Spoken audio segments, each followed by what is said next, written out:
End of April, April 30th, Rotable Patch Compound. Guys, it's been a while since I've done a video. I gotta get my act together. Apologize for that.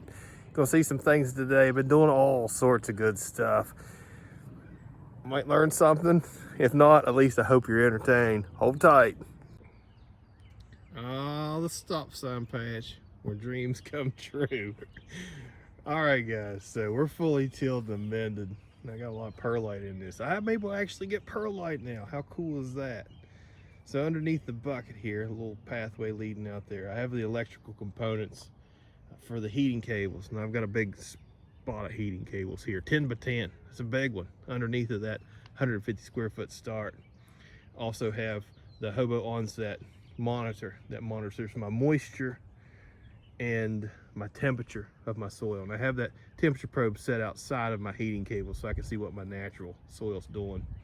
The heating cables are gutter pipe cables, and they're set up on an EcoBird thermostat just to make sure that they just don't go wild.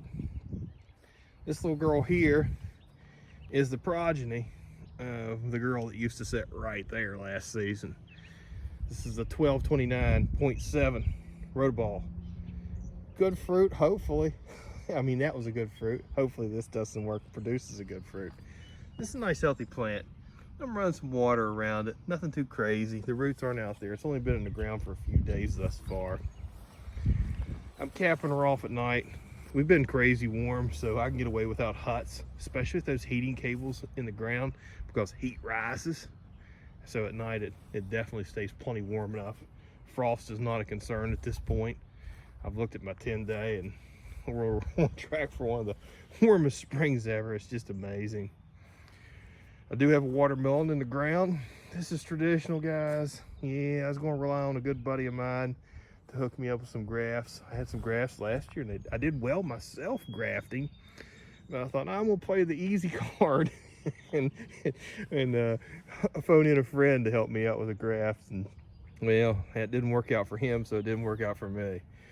But this is the 268.7 Vale. This is the fruit that he brought to the Wild and Wonderful Way Off last year. And it's 10% heavy, just a real log of a fruit. A butterball, actually. I shouldn't say a log. Log makes it seem long. It was a butterball, and just, I mean 10% on the melon. That's good stuff. Pretty excited about it. I do have my 150 marked out. I don't know what kind of borders I'm going to put down. I like to run borders. That way I can keep a good eye on myself. But I am 6 by 23 and a half. And excuse me. Oh, let's start that over. No, let's screw that up. It's 6.5 by 23. That sounds better. 6.5, and then 6.5. Yeah, and then 23 the length. Little bit of border. I set my T-post out so I could walk around the edge. Same thing on the other side. I don't have my edge right up against the patch. Just give me access to the stump end and the pumpkin end.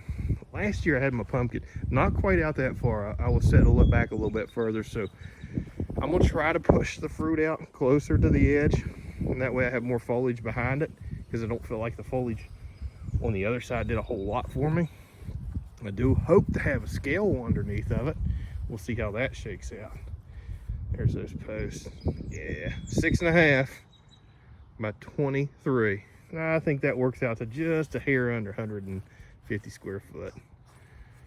All right, on to the main patch.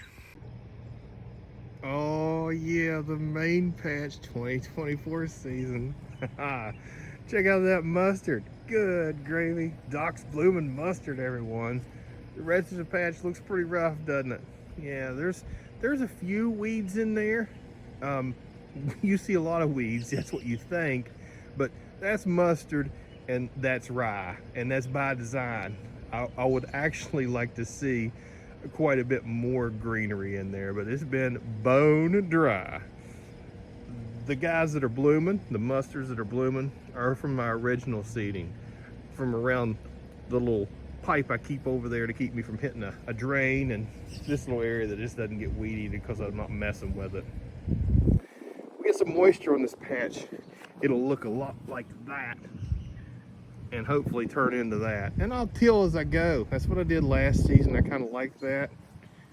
And I know, backed by popular demand, it's Frost White 2.0 in a grow bag. Woo! This gal got a bunch of imidacloprid and properly hydrated, just not liking what's being given to her from the sunshine. So this is hut number 1. A little different this year. You see the straps on this gal. Don't have straps down there on hut number 2. So I have a 10 by 10, just like at the stop sign patch, heating cables, gutter cables in the ground, set at 74 degrees at approximately 12 to 16 inches, deeper than my till. I'd love to think I can till 12 inches, but realistically that's not happening. I can broad fork that deep, but I can't till that deep. Knowing where my cables are, putting the rebar in to hold my huts in like I normally do, real good off chance I could hit one of those cables and really tear up the whole operation. So the quick simple fix, drive some T-posts in, run some ratchet straps, good to go. Some new addition that I did this year, underneath that bucket by the way is a hobo onset probe, and I have another hobo onset probe right there as well. Check out that window. That's our new addition for this year. Yeah, that's one of those greenhouse windows that heat up during the day. So we get up to about 75 degrees and that gal kicks open. And she's just barely kicked open because I have these huts dialed in. This one's currently, last time I checked about 15 minutes ago, about 76 degrees. Same thing, got a little window down on that gal too. I'm gonna unzip this and we'll take a look inside.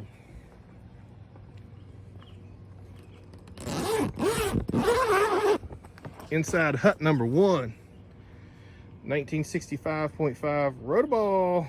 Yeah, walking boards.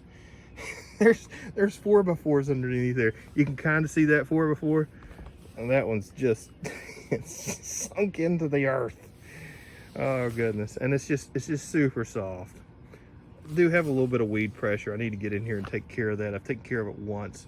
Quite moist, plants growing, halogen lights on right now. Like I said, the hut's probably about 75. We could zoom in over there. Oh, zoom in, Doc. 74.4. So yeah, we're just under 75.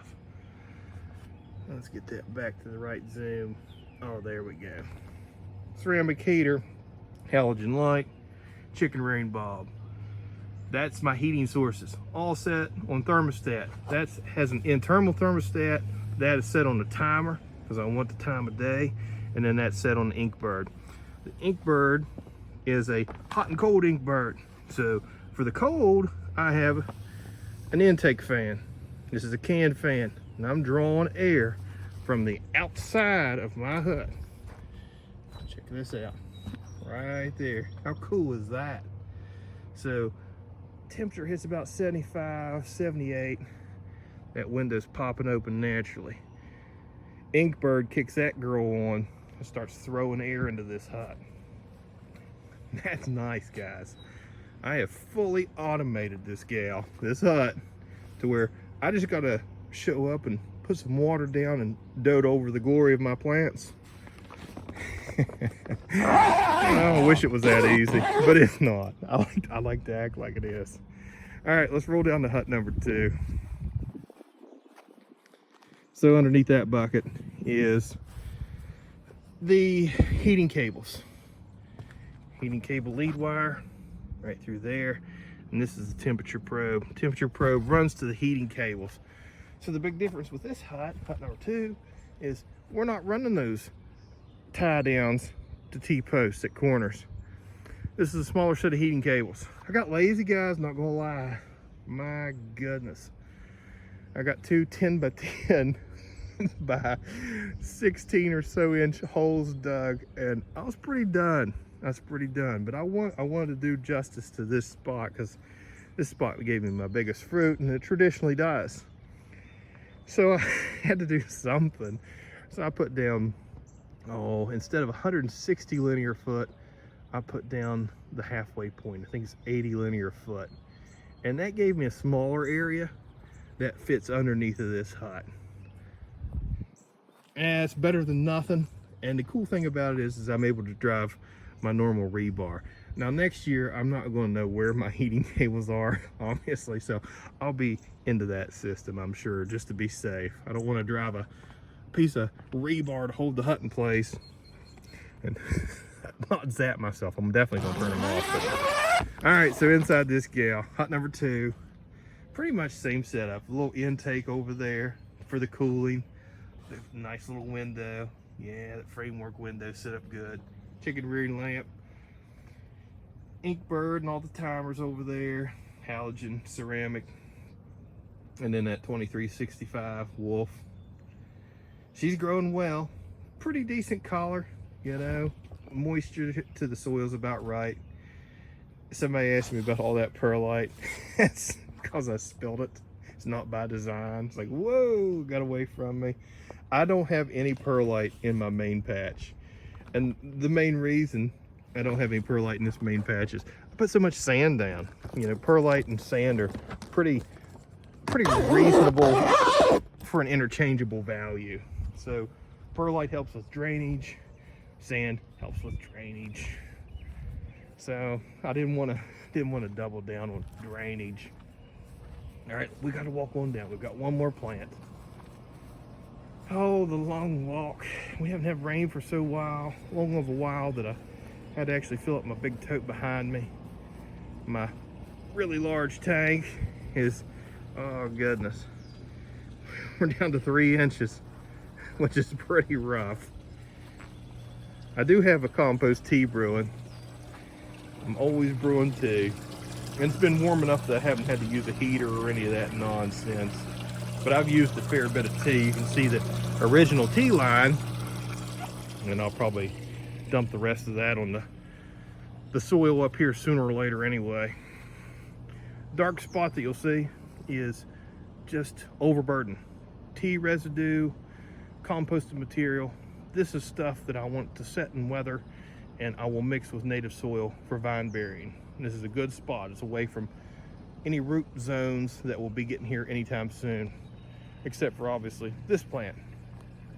This is the 2025.7 rotoball. Nice little plant. Good collar, best collar because she's had sunshine. Wilts during the day. Root system is too small for the amount of foliage that's on it, so it's definitely outpacing transpiration. Transpiration is outpacing what those roots can suck up during the middle of the day. But she's getting better and better. And I'm cycling between, if it's a really hot sunny day, throw the table on top of her maybe. And then of course at night, we cover her up to keep her warm. No heating cables here. And I scratched out about, this is bigger than 150 square foot. We're probably looking at about 200 square foot. Not sure if I'll give all that real estate to this plant, but that's how big it is. And if you look real close to the soil, a little bit of speckly doodah right through there. It's preen. I'll put down preen to try to keep this weed free. This is a very easy grow, low intensity grow, nice porch pumpkin. You know, old Doc likes a porch pumpkin, and this year is no different than any other. So with any luck, that little girl right there give me a nice 500 to 1,200 pound porch pumpkin. Alrighty. All right, folks, that's it for this week. Don't know if you learned anything, but you saw what I was doing, and I don't care to teach. I want you to learn from observation. If there's anything even to learn, the worst thing I can do is tell you this is how you need to do it. This is what's going to get you a big pumpkin. What's going to get you a big pumpkin is finding what works for you, seeing aha moments, and implementing them in your own grow. That's what's worked for me over the years. So, with any luck, you got something here, and if not, at least you had a good time watching. Questions, comments, as always, hit me up. Thanks for watching, folks. I'll see you at the scales. Doc out.